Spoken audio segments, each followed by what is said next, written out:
যত বড় গুনাহ হোক না কেন, যত বড় গুনাহ হোক না কেন, একাধিকবার জিনা করছেন, একাধিকবার অন্যায় করেছেন, হত্যা করেছেন, যা কিছু করেছেন, আমার আল্লাহর কাছে মাফ চাইতে দেরি হবে, আমার আল্লাহ মাফ করতে দেরি করবে না। সুবহানাল্লাহ। মুসলমান ভাইরা রে আমার, হাদিস শরীফ থেকে, কিতাব থেকে আমি একটা ওয়াকিয়া শোনাইলে আপনারা বুঝতে পারবেন। আল্লাহর নবীর সাহাবী দাহিয়াতুল কালবি নবীর একজন সাহাবী ছিল। এত বড় অন্যায় করেছে, এত বড় অন্যায় করেছে, নিজের হাতে নিজের জীবিত কন্যা সন্তানটিকে জিন্দা দাফন করেছে। নবীজির দরবারে আসছে, দাহিয়াতুল কালবি নবীজির দরবারে এসে চোখ দিয়ে পানির ফোঁটাগুলি গড়ায়া গড়ায়া পড়তেছে। নবীকে ডাক দেয়া বলে, নবী গো, আমি এত বড় অন্যায় করেছি, আমার আল্লাহ মনে হয় আমাকে মাফ দিবে না। নবী আমার ডাক দিয়ে বলে, দাহিয়া কালবি রে, তুমি কি এমন অন্যায় করেছো? তুমি নিরাশ হয়ে যাচ্ছ আল্লাহর কাছে, আল্লাহ মনে হয় তোমাকে ক্ষমা দিবে না, কি এমন বড় গুনাহ করেছো?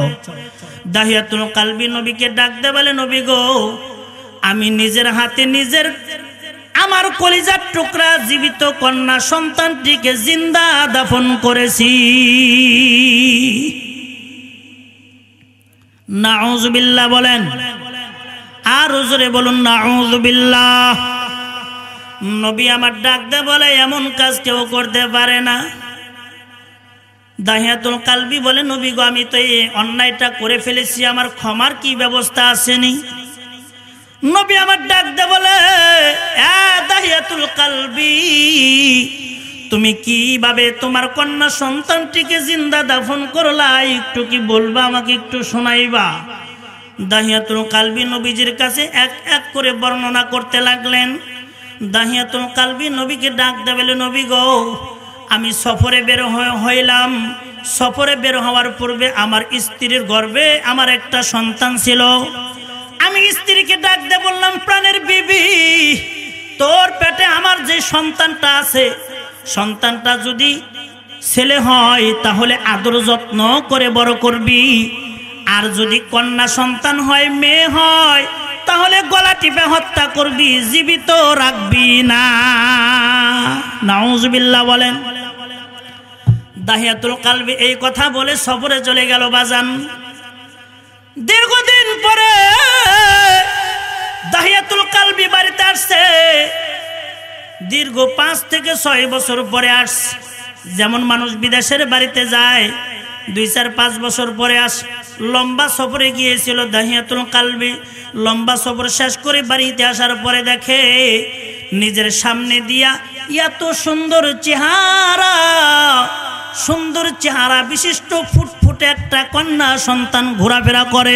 জোরে বলুন না সুবহানাল্লাহ। দাহিয়াতুল কালবি স্ত্রীকে ডাক দে বলে, এই কন্যা সন্তানটি কার? দাহিয়াতুল কালবির স্ত্রী ডাক দে বলে, প্রাণের স্বামী গো, আমি লুকাবো না, মিথ্যাও বলবো না, এই কন্যা সন্তানটি হলো আপনার সেই সন্তান যেটা সফরে যাওয়ার আগে আমার পেটের মধ্যে ছিল। দাহিয়াতুল কালবি একটা ধমক দিয়া বলে, এই মারস নাই কেন? তোকে না বলছি কন্যা হইলে মাইরা ফেলবি, মারস নাই কেন? দাহিয়াতুল কালবির স্ত্রী কান্দে আর ডাক দে বলে, প্রাণের স্বামী, আমার বড় মায়া লাগছে গো, আমার বড় মায়া লাগছে, আমি মারতে পারি নাই, কারণ আমি পেটে রাখছি। কারণ যারা নিজের কন্যা সন্তানগুলাকে পেটে রাখে, ওই মাই বুঝতে পারে সন্তান পেটে রাখার কি দুঃখ বেদনা। জোরে বলুন ঠিক কিনা? সন্তান পেটে ধারণ করার কি ব্যথা বেদনা, এইটা পৃথিবীর মা ছাড়া অন্য কেউ বুঝতে পারে না। সন্তান পেটে রাখতে গিয়া মা জননী কতই না কষ্ট করে। অনেক মার জীবন চলে যায়, অনেক মা সন্তান ভূমিষ্ঠ করতে গিয়া দুনিয়া থেকে বিদায় হয়ে যায়। নিজের জীবনের ঝুঁকি লয়ে একজন মা তার সন্তানকে পেটে ধারণ করে। মায়ের পেটে থাকে কত হাত দ্বারা গুতা মারছি, পা দ্বারা লাথি মারছি, মা জননী সহ্য করতে পারে নাই, কান্নাকাটি করছে, চোখ বেয়ে বেয়ে পানির ফোঁটাগুলি গড়ায় গড়ায় পড়ছে, কারো কাছে বলতেও পারে না। এ মুসলমান ভাই, একজন মা সন্তানের জন্য এত কষ্ট করে, এজন্যই তো বিশ্বনবী ডাক দেয় বলেন, রিজর রব্বি ফি রিজল ওয়ালিদাইন ওয়া সাখাতুর রব্বি ফি সাখাতুল ওয়ালিদাইন। এ দুনিয়ার উম্মত, খবরদার খবরদার, মা বাবার মনে কোনোদিন আঘাত দিবা না, দুঃখ ব্যথা দিবা না। যেই মা বাবা সন্তানের প্রতি রাজি এবং খুশি, আমার আল্লাহ ওই সন্তানের প্রতি রাজি এবং খুশি হইয়া যায়। জোরে বলুন না সুবহানাল্লাহ। আর আমার আল্লাহ যেই সন্তানের প্রতি না, মা বাপ যেই সন্তানের প্রতি নারাজ, আমার আল্লাহ ওই সন্তানের প্রতি নারাজ হইয়া যায় বাজান। মুসলমান ভাইরারে আমার বলতেছিলাম, দাহিয়াতুল কালবের স্ত্রী ডাক দিয়ে বলে, স্বামী গো, আমার বড় মায়া লাগছে, আমি এজন্য কন্যা সন্তানটিকে মারতে পারি নাই। স্বামী কিছুই বললেন না, দাহিয়াতুল কালবি কিছুই বললেন না, কিন্তু মনে মনে মারার প্ল্যান পরিকল্পনা করলেন। জোরে বলুন না নাউযুবিল্লাহ। এবার দাহিয়াতুল কালবি স্ত্রীকে একদিন বলতেছে, আমি বেড়াতে যাব, কন্যা সন্তানটিকে আমার সাথে দিয়ে দাও। স্ত্রী মনে করলো যে স্বামীর মনে হয় কন্যা সন্তানটির প্রতি বড় মায়া আসছে, মহব্বত আসছে, মায়া মহব্বত আসছে, এজন্য সুন্দর করে কন্যাটিকে সুন্দর করে গোসল করায়া, সাজুগুজু করায়া, সুন্দর পোশাক পরায়া দাহিয়াতুল কালবির হাতে দিয়ে দিলেন। দাহিয়াতুল কালবি এবার কন্যা সন্তানটিকে নিয়ে যাইতে যাইতে যাইতে যাইতে মরুভূমির প্রান্তে চলে গেলেন। দাহিয়াতুল কালবির কন্যা সন্তানটি ডাক দেয় বলে, বাবা, আপনি না বলছেন বেড়াইতে যাবেন, তাহলে এই মরু প্রান্তে কেন আসছেন? ডাক দে বলে, মারে, এইখানে আমার একটু কাজ আছে, কাজটুক সেরেই তারপর চলে যাব। দাহিয়াতুল কালবি মরুভূমির প্রান্তে গিয়া এবার গর্ত খনন করা আরম্ভ করে দিছে বাজান। গর্ত খনন করতেছে, গর্ত খনন করতেছে, গর্ত খনন করতে গিয়া দাহিয়াতুল কালবির মাথা বেয়ে ঘাম পড়তেছে, মুখ ঘাম দিয়া ভরে গেছে, পুরা শরীরটা ঘামে ভরে গেছে। দাহিয়াতুল কালবির কন্যা সন্তানটি ডাক দেয় বলে, বাবা গো, এত কষ্ট কেন তুমি করবা? এটা তো পরে করলেই পারতা। ডাকতে বলে, মারে, এখন এইটা দরকার, এখন এইটা দরকার। এই কথা বলিয়া গর্ত খনন করা আরম্ভ করলো, ঘাম বেয়ে বেয়ে পড়তেছে। দাহিয়াতুল কালবির কন্যা সন্তানটি, কলিজার টুকরা কন্যা সন্তানটি নিজের কাপড় দিয়া বাবার মাথাগুলো মুছে দিচ্ছে, মুখ থেকে ঘামগুলা মুছে দিচ্ছে, এবার শরীর থেকে ঘামগুলা মুছে দিচ্ছে, ঘামগুলা মুছে দেয়। দাহিয়াতুল কালবি নবীকে ডাক দে বলে, নবী গো,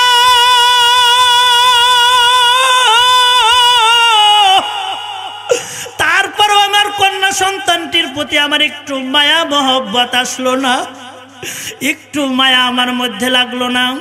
আমি কন্যা সন্তানটির জন্য গর্ত খনন করা আরম্ভ করে দিলাম। গর্ত খনন করতে করতে এক পর্যায়ে শেষ হয়ে গেল। দেখবেন প্রত্যেকটা মেয়ে কন্যা সন্তানগুলা কিন্তু বাবাকে সবচাইতে বেশি ভালোবাসে। কন্যা সন্তানগুলা মেয়েরা কিন্তু বাবা ভক্ত হয় বেশি। দাহিয়াতুল কালবির কন্যা সন্তানটি বাবার মুখ থেকে ঘামগুলা মুছে দিচ্ছে, পিঠ থেকে ঘামগুলা মুছে দিচ্ছে, মাথা থেকে ঘামগুলা মুছে দিচ্ছে। দাহিয়াতুল কালবি পাষাণের হৃদয়ের মানুষ, তারপরেও তার ভিতরে একটু মায়া মহব্বত আসলো না বাজান। দাহিয়াতুল কালবি নবীকে ডাক দেয় বলে, নবী গো, তারপর আমি গর্ত খনন করা আরম্ভ করলাম। এক পর্যায়ে গর্ত খনন করা শেষ করে ফেললাম। দাহিয়াতুল কালবি এবার গর্ত খনন করা শেষ। এবার কন্যাটিকে ডাক দেয় বলে, মারে,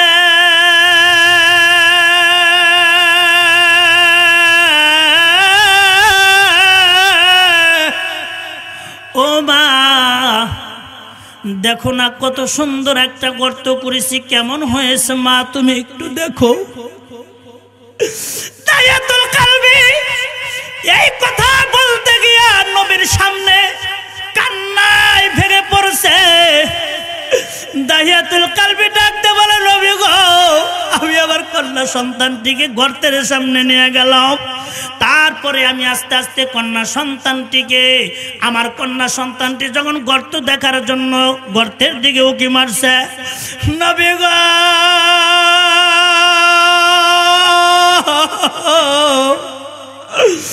আমি আমার কন্যা সন্তানটিকে একটা ধাক্কা দিয়া গর্তের মধ্যে ফেলে দিলাম। নবী আমার দাহিয়াতুল কালবির কথাগুলো শুনতেছে। দাহিয়াতুল কালবি ডাক দিয়ে বলে, নবী গো। তারপর আমি মাটি দেওয়া আরম্ভ করলাম। মাটি দিতে দিতে দিতে দিতে এক পর্যায়ে গলা পর্যন্ত মাটি দিলাম।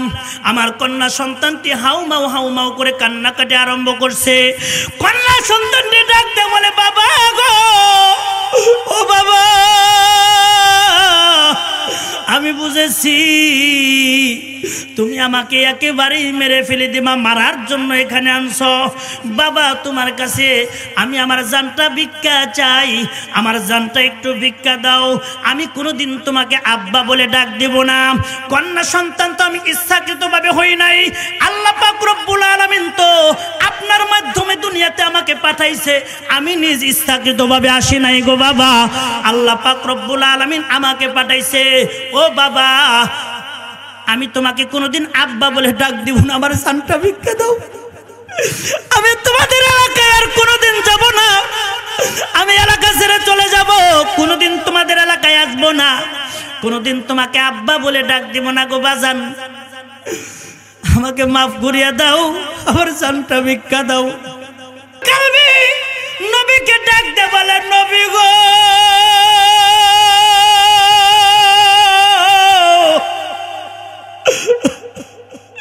তারপরে একটু মায়া আমার দিলের মধ্যে আসলো না। আমার হৃদয়টা এত পাষাণ, এত কঠিন হৃদয়ের মানুষ আমি। এক পর্যায়ে আমি আমার কন্যা সন্তানটিকে মাটি দিয়ে একেবারে সমাসীন করে ফেলে দিলাম। আমার মেয়ে যে একটা চিৎকার মারছে, আমার মেয়েকে একেবারে মাটি দ্বারা ঢেকে ফেলে দিলাম। ওই সময় আমার কন্যাটি এমন ভাবে বাবা বলে চিৎকার দিয়েছে, বাবা ওগো নবীজি। আমার ওই কন্যা সন্তানটির বাবা ডাকটা এখনো পর্যন্ত আমার কানের মধ্যে ভাসে।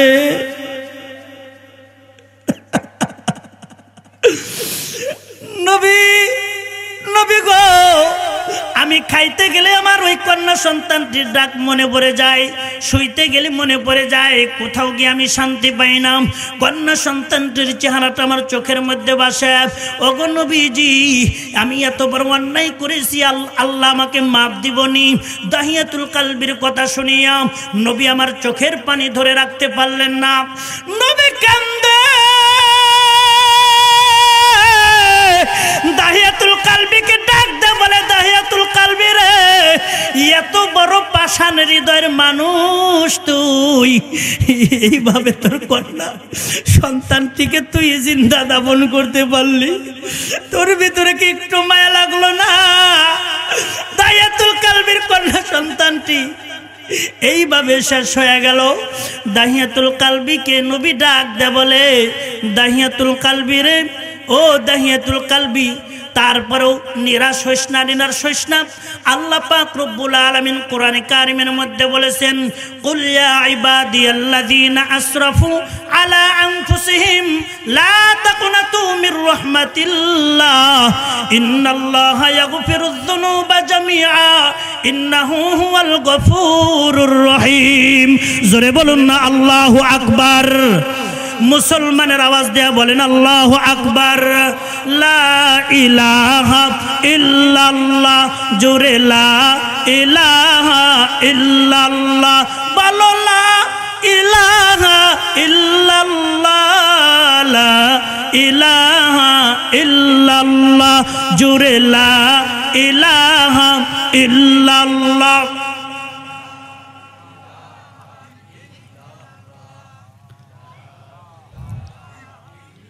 আসমানের মালিক যে আল্লাহ, জমিনের মালিক সে আল্লাহ। ও ভাই, আসমানের মালিক যে আল্লাহ, জমিনের মালিক মালিক সে আল্লাহ, জোরে লা ইলাহা ইল্লাল্লাহ, বলো লা ইলাহা ইল্লাল্লাহ। মুসলমান ভাইরা রে আমার বলতেছিলাম, দায়াতুল কালবি নবীকে ডাক দে, বলে নবী গো, এত বড় অন্যায় আমি করে ফেলেছি, আমার আল্লাহ আমাকে মাফ দিবনি? নবী আমার ডাক দে বলে, দাহিয়াতুল কালবিরে নিরাশ হইস না, নিরাশ হইস না। আল্লাহ পাক রহমানুর রহিম, লা তাকুনাতু মির রাহমাতিল্লাহ, আল্লাহ পাকের রহমত থেকে নিরাশ হয়ো না। তুমি তওবা করো, খাঁটি দিলে তওবা করো, আল্লাহর কাছে মাফ চাও, নিজের জিন্দেগির ওই গুনার প্রতি লজ্জিত হয়ে আল্লাহর কাছে মাফ চাও। দাহিয়াতুল কালবি বাজান আল্লাহর কাছে এমন তওবা করেছে, এমন তওবা করেছে, এমন তওবা করেছে, দাহিয়াতুল কালবি তওবাটা আল্লাহ পাক রব্বুল আলামিন এত সুন্দরভাবে কবুল করে নিয়েছেন, এমন ভাবে কবুল করে নিয়েছেন।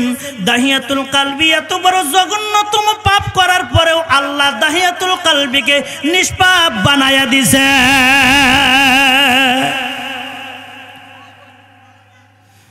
শুধু নিষ্পাপ বানায় দিছে তাই নয় বাজান, কিতাবের মধ্যে পাওয়া যায় নবী আলাইহিস সালাতু ওয়াস সালামের দরবারে জিব্রাইল ফেরেশতা যতবার আসছে, অধিকাংশ সময় জিব্রাইল ফেরেশতা নবীর দরবারে দাহিয়াতুল কালবির সূরত লয়া আসছে। জোরে বলুন না সুবহানাল্লাহ। সাহাবীরা মনে করত আল্লাহর নবীর সাথে মনে হয় দাহিয়াতুল কালবি কথা বলতেছে, কিন্তু না না না, দাহিয়াতুল কালবি না, নবীর সাথে স্বয়ং জিব্রাইল ফেরেশতা কথা বলতেছে। ওহী লয়া যখন নবীর দরবারে আসতো, জিব্রাইল ফেরেশতা অধিকাংশ সময় দাহিয়াতুল কালবির সূরতে আসতো। জোরে বলুন না সুবহানাল্লাহ। এ মুসলমান ভাই, আজকের এই মাহফিলে যারা আসছেন, আজকের এই মাহফিলে আমার মা বোনেরা যারা আসছেন, আমার মুসলমান ভাইয়েরা যারা আসছেন, এ জীবনে কয়টা অন্যায় করেছো, আর কত পাপ করেছো? যত পাপ করেছো নাকি না, আল্লাহ পাক রব্বুল আলামিনের কাছে মাপ চাইলে আল্লাহ পাক রব্বুল আলামিন জঘন্য থেকে জঘন্যতম পাপীকে যদি মাফ করতে পারে, তোমার আমার মতো মানুষকে আল্লাহ অবশ্যই অবশ্যই মাফ করবে। জোরে বলুন না ঠিক কিনা?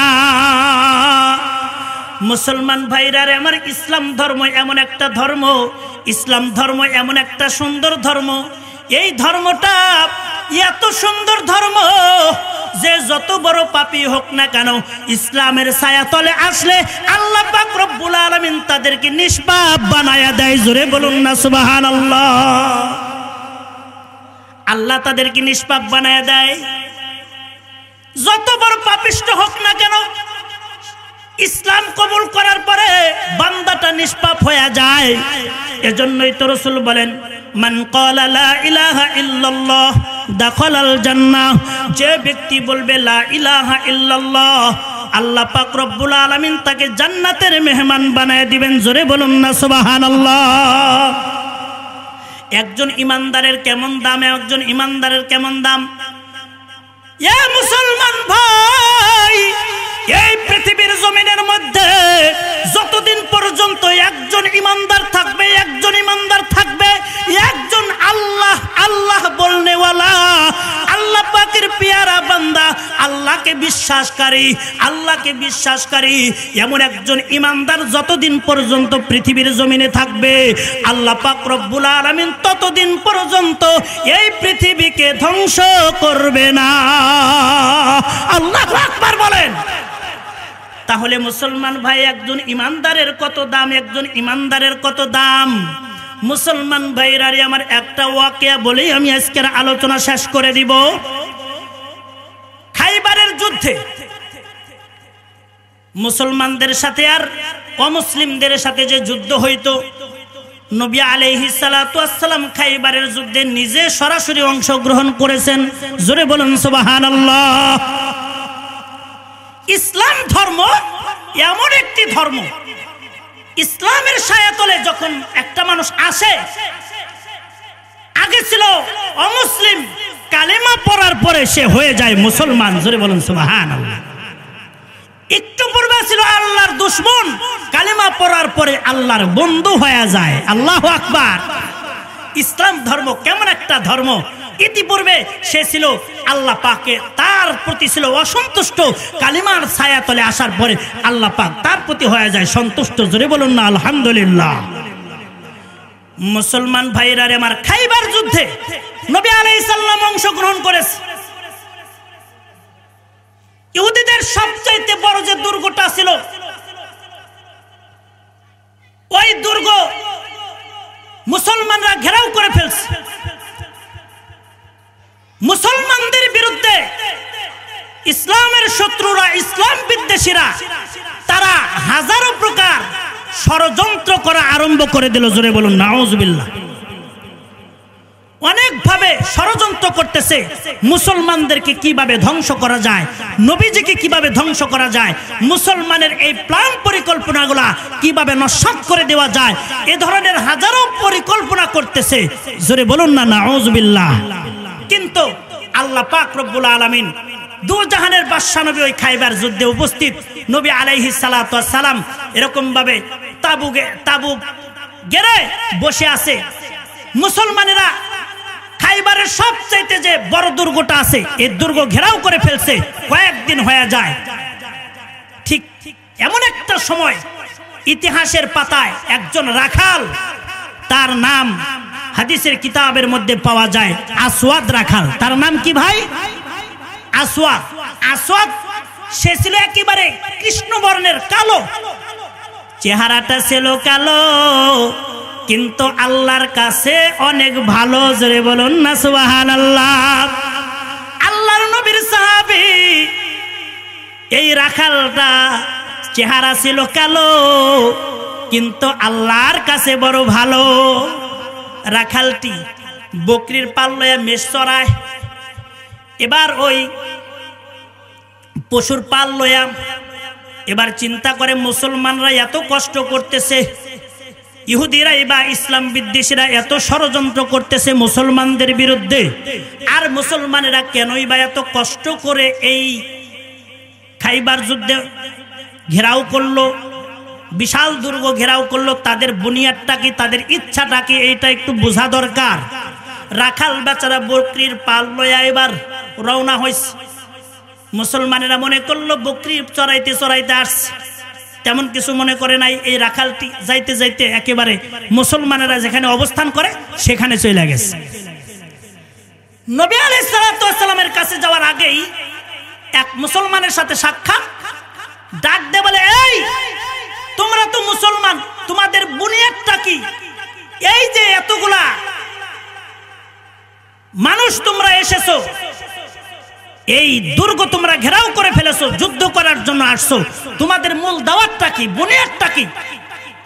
ওই মুসলিম সাহাবী ডাক দে বলে, আমি তো সাধারণ একজন মানুষ, আমি আমার কাছ থেকে আর কি শুনবা? এর চাইতে ওই যে মুক্তাবুর মধ্যে আমাদের নবী আলাইহিস সালাম মুহাম্মদুর রাসূলুল্লাহ সেখানে উপস্থিত আছেন, আমার কাছে না জিজ্ঞাসা করে তার কাছে জিজ্ঞাসা করলে সেই তোমাকে সবকিছু বুঝাই দিবে। জোরে বলুন সুবহানাল্লাহ। রাখাল আশ্চর্যজনিত হয়ে গেছে, ব্যাপার কি? মদিনাতুল মুনাওয়ারার যিনি রাষ্ট্রপ্রধান, রাষ্ট্রনায়ক, এই রাষ্ট্রনায়কের সাথে আমাকে দেখা করতে বলে। এই তোমাদের রাষ্ট্রপ্রধান মুহাম্মদ কি আমার সাথে দেখা করবে? বলে হ্যাঁ অবশ্যই দেখা করবে। বলে কেন দেখা করবে? আমি তো একজন সাধারণ মানুষ, কারণ প্রধানমন্ত্রীর কাছে যাইতে হলে তো কত রাস্তা পাড়ি দিয়ে যাইতে হয়, সাধারণ মানুষ সেখানে ভিড়তেই পারে না, ঠিক না ব্যাটিক? জোরে বলেন। তার আশা হলো, তার আকাঙ্ক্ষা হলো, এই মনোভাব নিয়ে আছে যে এত বড় একজন রাষ্ট্রনায়ক, আমি একজন সাধারণ রাখাল, আমার সাথে কি দেখা করবে? বলে হ্যাঁ, আমাদের রাসূল তিনি গরিব মানুষকে খুব ভালোবাসে, ধনী গরিব তার কাছে সব সমান। জোরে বলুন না সুবহানাল্লাহ। রাখাল বেচারা কৌতূহল হলো দেখার জন্য, নবী আলাইহিস সালাতু ওয়াস সালামের কাছে চলে গেলেন, তাবুর কাছে যায় মুহাম্মদ সাল্লাল্লাহু আলাইহি সাল্লামের সাথে সাক্ষাৎ। এবার রাখালটি ডাক দিয়ে বলে, নবী গো, আমি শুনেছি আপনি মদিনার রাষ্ট্রপ্রধান, আমি আপনার কাছে জানতে চাই, আপনারা যে ধর্মের দাওয়াত দেন, ইসলামের দাওয়াত দেন, আপনাদের বুনিয়াদটা কি? আপনারা যে যুদ্ধ করার জন্য আসছেন, আপনাদের দাওয়াতটা কি? আপনাদের বুনিয়াদটা কি? আপনাদের ইচ্ছা কি? এবার রাখাল ডাক দিয়ে বলতেছেন, আমি যদি ইসলাম কবুল করি তাহলে আমার ফায়দা কি, আমার ফজিলত কি, আমার লাভটা কি? নবী আলাইহিস সালাতু ওয়াস সালাম রাখালকে ডাক দিয়ে বলে, রাখাল রে, এরে আসওয়াদ, আমরা যে ধর্ম পালন করি ইসলাম ধর্ম, এই ইসলাম ধর্ম যদি তুমি কবুল করো, গ্রহণ করো, তাহলে তুমি আমাদের ভাই হয়ে যাইবা। জোরে বলুন না সুবহানাল্লাহ। রাখাল ডাকতে বলে, নবী গো, আমি তো সাধারণ একজন রাখাল, আমার কোনো ধন সম্পদ নাই, আমি তো একজন সাধারণ রাখাল। আমার শরীর থেকে ঘামের গন্ধ আসে, আমার শরীরের মধ্যে ভালো একটা পোশাকও নাই, তাহলে আমার মতো একজন মানুষকে আপনারা ভাই হিসাবে গ্রহণ করবেন? নবী আমার ডাক দে বলে, আসওয়াদ রে, শুধু ভাই হিসাবে গ্রহণ করব না, আমি নবী আলাইহিস সালাম তোমার মতো একজন কৃষ্ণ বর্ণের কালো দুর্গন্ধযুক্ত রাখালকে বুকে জড়াইয়া নিব। জোরে বলুন না আল্লাহু আকবার। আর জোরে বলুন না আল্লাহু আকবার। রাখাল আর সজ্জনিত হয়ে গেছে। ব্যাপার কি? মদিনার রাষ্ট্রপ্রধান, রাষ্ট্রনায়ক, তার ইসলাম কবুল করলে তার কাছে এত সম্মান, সে আমাকে বুকে জড়াইয়া নিবে, এত সম্মান দিবে। ডাক দে বলেন, নবী গো, আমার শরীর থেকে তো ঘামের গন্ধ আসে, আমি ইসলাম কবুল করলে আমার লাভ কি? নবী আলাইহিস সালাতু ওয়াস সালাম ডাক দে বলে, তুমি একজন অমুসলিম হিসেবে আসো, তুমি যদি কালিমা পড়ো, তুমি যদি ঈমান গ্রহণ করো, ইসলাম কবুল করো, তাহলে তুমি একজন মুসলমান হয়ে যাইবা। সমস্ত মুসলমান তোমাকে সম্মান করবে, আমি রাষ্ট্রপ্রধানও তোমাকে সম্মান করব। ডাকতে বলে, আমার গা থেকে তো ঘামের গন্ধ আসে। নবী ডাকতে বলে, আসওয়াদ রে, এখন তোমার শরীর থেকে ঘামের গন্ধ আসে, ইসলাম কবুল করে তুমি যদি ঈমান লয়ে মারা যাও, এই ঘামের গন্ধগুলাকে আল্লাহ পাক মেশক আম্বর দ্বারা পরিবর্তন করে তোমাকে জান্নাত দান করে দিবে। আসওয়াদ রাখাল নবী আলাইহিস সালাতু ওয়াস সালামের সাথে দীর্ঘ সময় কথা বললেন। কথা বলতে বলতে বলতে বলতে এক পর্যায়ে আসওয়াদ রাখাল ডাক দিয়ে বলে, নবী গো, ইসলাম এত সুন্দর একটা ধর্ম, ইসলাম কবুল করলে আল্লাহ পাক এত দাম। নবী ডাক দিয়ে বলে, ইসলাম কবুল করলে এত, এখন আল্লাহ তোমার প্রতি অসন্তুষ্ট আছে, ইসলাম কবুল করলে আল্লাহ তোমার প্রতি সন্তুষ্ট হয়ে যাবে। জোরে বলুন না সুবহানাল্লাহ। এখন তুমি জাহান্নামী, আর ইসলাম কবুল করলে তুমি হইবা জান্নাতি। জোরে বলুন না আল্লাহু আকবার। আসওয়াদ রাখাল আর দেরি করলেন না, নবীকে ডাক দিয়ে বলেন, নবী গো, আর দেরি করার সময় নাই, আর দেরি করার সময় নাই। যেই ইসলাম কবুল করলে রাখালের এত মর্যাদা বাড়তে পারে, যেই ইসলাম কবুল করলে যেই মুসলমানদের কাছে ধনী দরিদ্রের কোনো পার্থক্য নাই, রাজা প্রজার কোনো পার্থক্য নাই, কে অট্টালিকার মালিক, কে ভিখারি, এর কোনো পার্থক্য নাই, কে রাখাল, কে বড় লোক, কে রাখাল, আর কে মালিক, এর মধ্যে যেমন কোনো পার্থক্য নাই, এমন ধর্ম গ্রহণ করতে আমার কোনো বাধা নাই, আমার কোনো বাধা নাই। আর দেরি করেন না, আমাকে পড়ায়া দেন, আশহাদু আল্লাহ, পড়েন না, আশহাদু আল্লাহ ইলাহা ইল্লাল্লাহু ওয়া আশহাদু আন্না মুহাম্মাদান আবদুহু ওয়া রাসূলুহু। জোরে বলুন না আল্লাহু আকবার। মুসলমান ভাই, আজকের মাহফিলে আমার মা বোনের যারা আসছেন গো, এই আসওয়াদ রাখাল ইতিহাসের পাতায় যাকে আসওয়াদ বলে ডাকা হয়, কারণ তার শরীরের রংটা বড় কালো, কৃষ্ণ বর্ণের শরীরের রংটা বড় কালো, কিন্তু আল্লাহর কাছে বড় ভালো। জোরে বলুন না সুবহানাল্লাহ। এবার মুসলমান হয়ে গেছে। আসওয়াদ রাখাল এবার নবীকে ডাক দিয়ে বলে, নবী গো, এখন আমার কাজ কি? আমি তো ইসলাম কবুল করেছি। নবী আলাইহিস সালাতু ওয়াস সালাম ডাক দিয়ে বললেন, তুমি যে ওই যে বকরির পাল লয়ে আমার কাছে আসছো, এক নাম্বার কাজ হলো এইগুলো তোমার মালিকের আমানত, এগুলার মালিক তুমি না। তোমার মালিকের আমানত আগে মালিকের কাছে পৌঁছায় দাও। জোরে বলুন না সুবহানাল্লাহ। ইয়া মুসলমান ভাই, ইসলাম কেমন ধর্ম? ইসলাম এমন একটা সুন্দর ধর্ম, শত্রু বাহিনীদের বিশাল কোটি টাকার সম্পদ এই বকরির পাল, মেষের পাল লয়া রাখাল উপস্থিত হয়েছে। নবী আলাইহিস সালাতু ওয়াস সালাম ইচ্ছা করলে এইগুলা রেখে দিতে পারতেন, কিন্তু ওই সময় আমার নবীর আমানতদার এত সুন্দর, আমার নবীর আমানতদার এত সুন্দর। নবী আসওয়াদ রাখালকে ডাক দেয়, বলে, রাখাল রে, তুমি তাড়াতাড়ি যাও, এই বকরিগুলা তার মালিকের কাছে পৌঁছায়া দাও, তারপর তুমি আসো। আসওয়াদ রাখাল শহরের শেষ প্রান্তে গিয়া মালিক যাতে এই তার জিনিসগুলা হাতে পায় এমন একটা স্থানে দিয়াম। তারপরে আসওয়াদ রাখাল নবীজির দরবারে চলে আসছেন। ডাক দিয়ে বলে, নবী গো, এখন আমার কাজ কি? এখন আমার কাজ কি? এখন আমার আমল কি? নবী আলাইহিস সালাতু ওয়াস সালাম ডাক দিয়ে বলে, এমন একটা সময়ে তুমি ইসলাম কবুল করেছো, এখন তো নামাজের ওয়াক্ত না, তুমি নামাজ পড়বা। এখন তো রমজান মাস না, তুমি রোজা রাখবা। এখন তো হজের মৌসুম না, তুমি হজ পালন করবা। তুমি তো এমন গরিব, তোমার উপরে তো যাকাতও ফরজ হয় নাই যে তুমি যাকাত দিবা। এখন একটা দায়িত্ব আছে, আমরা যে যুদ্ধ করার জন্য আসছি ইসলামের জন্য, তুমি একটা কাজ করতে পারো, আমাদের সাথে জিহাদের ময়দানে, যুদ্ধের ময়দানে লিপ্ত হতে পারো, যুদ্ধ করতে পারো। এবার আসওয়াদ রাখাল ডাক দেয়, বলে, নবী গো, আমি তো এখন পর্যন্ত কোনো কিছুই করলাম না, এখন যদি যুদ্ধ করতে করতে আমি যদি ইন্তেকাল করি, আমার যদি মৃত্যু হয়ে যায়, তাহলে আমার কি কোনো লাভ আছে নাকি? নবী আমার ডাক দেয়, বলে, রাখাল রে, ও আসওয়াদ,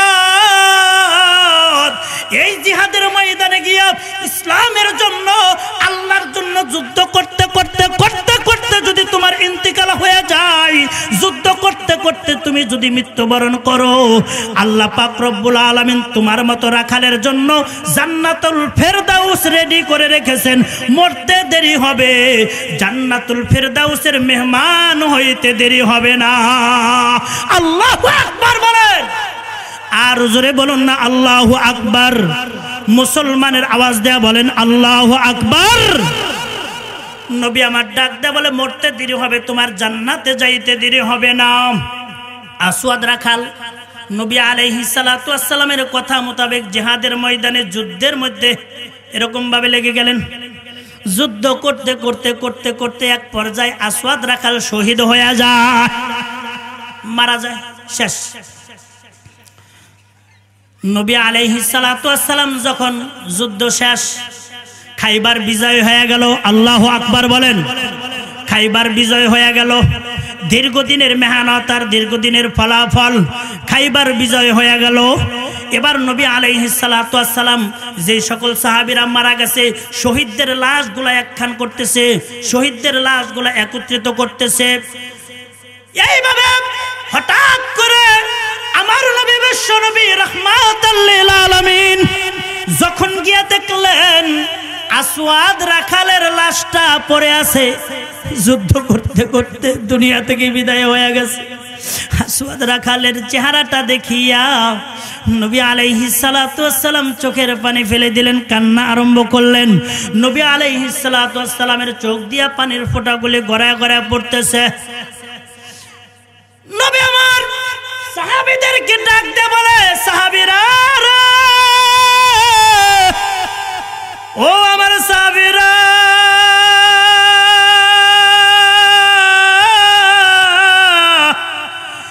এই যে এই রাখালের লাশটা দেখতেছো, এই একটা আজীব একটা মানুষ। আল্লাহু আকবার বলেন। নবী আলাইহিস সালাতু ওয়াস সালাম খুশি হয়ে গেলেন আর বলতেছেন সাহাবীরা রে এই লোকটা আজীব একটা মানুষ, আজীব একটা মানুষ। কেমন আজীব মানুষ? এই লোকটা জীবনে একটা আল্লাহকে সিজদাও করে নাই। নবী আমার ডাক দিয়ে বলে সাহাবীরা রে এই একটা আজীব মানুষ জীবনে একটা বারের জন্য আল্লাহকে একটা সিজদা দেয় নাই, জীবনে একটা দিন রোজা রাখে নাই, জীবনে এক ওয়াক্ত নামাজ পড়ে নাই, জীবনে এক ওয়াক্ত নামাজ পড়ে নাই, রোজা করে নাই, 1 টাকা যাকাতও দেয় নাই, কোনো কিছুই করে নাই।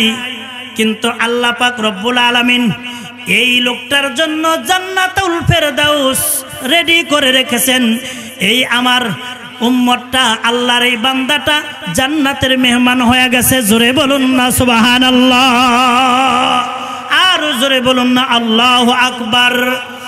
মুসলমান ভাইরারে আমার, নবী আলাইহিস সালাতু ওয়াস সালাম ডাক দিয়ে বললেন একটা আজীব মানুষ জীবনে এক ওয়াক্ত নামাজ পড়ে নাই, একদিনও রোজা রাখে নাই, কোনোদিন কোনো আমল করে নাই, একটা মাত্র আমল করেছে ঈমান আনার পরেই এই লোকটা ইসলাম কবুল করার পরেই জিহাদের ময়দানে নেমে পড়েছে, ইসলামের জন্য জিহাদ করেছে, ইসলামকে বিজয় করার জন্য লড়াইয়ের ময়দানে নিজের জীবন বাজি রেখে লড়াইয়ের ময়দানে গিয়েছে। এক পর্যায়ে নিজের জীবনটাকে শহীদ করে দিয়েছে।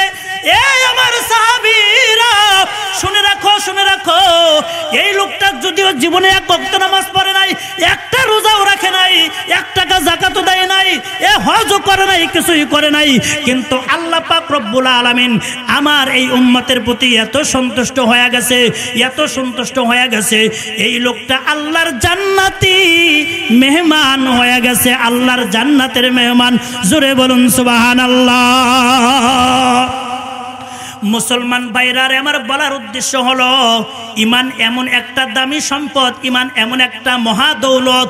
ঈমান কবুল করার পরে, ইসলাম কবুল করার পরে যেই লোকটা আল্লাহ পাকের ইতিপূর্বে আল্লাহর দুশমন ছিল, ইসলাম কবুল করার পরে আল্লাহর বন্ধু হয়ে যায়। ইতিপূর্বে যেই লোকটা জাহান্নামী ছিল, ইসলাম কবুল করার পরে লোকটা জান্নাতি হয়ে যায়। এজন্য মুসলমান ভাইয়েরা আমার, ঈমান এমন একটা মহা দৌলত, ঈমান অনেক বড় একটা দামি সম্পদ।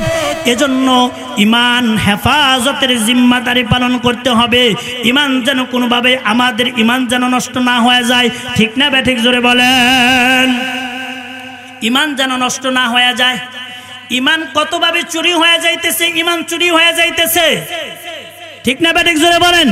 ঈমান কিভাবে চুরি হয়ে যাইতেছে এটা কিভাবে বুঝবেন? 2 দিক দিয়ে ঈমান চলে যাইতেছে, 2 দিক দিয়ে ঈমান চুরি হয়ে যাইতেছে। একদিক হলো এখন সমাজে সমাজে মহল্লায় মহল্লায় ভণ্ড পীর ফকিরদের আগমন ঘটে গেছে। তারা মানুষদেরকে শিরক শিখায়, মানুষদেরকে বিদআত শিখায়। এই শিরকের সাথে লিপ্ত করাইয়া, এরকম ভাবে বেদাতের সাথে লিপ্ত করাইয়া আস্তে আস্তে মুসলমান ইমানদারদের ঈমানগুলা হরণ করতেছে। জোরে বলুন না ঠিক কিনা? আরেক দিক দিয়ে ইহুদি খ্রিস্টান আর বিধর্মীরা মুসলমানদের ঈমান আমলগুলা হরণ করার হাজারো উপায় তারা চালাচ্ছে, হাজারো উপায় তারা চালাচ্ছে। কতভাবেই এরকম ভাবে মুসলমানের ঈমান আমলগুলা নষ্ট করার ষড়যন্ত্র করতেছে, কতভাবে নষ্ট করার চেষ্টা করতেছে মুসলমান ভাইয়েরারে আমার। এজন্য ইহুদি খ্রিস্টানদের ষড়যন্ত্র থেকে নিজেকে বাঁচাইতে হবে, ভণ্ড পীর ফকিরদের ওই শিরক বিদআত থেকে নিজেকে বাঁচাইতে হবে। যদি বাঁচাইতে পারি তাহলে সলিড ঈমান লয়ে আমরা মৃত্যুবরণ করতে পারবো।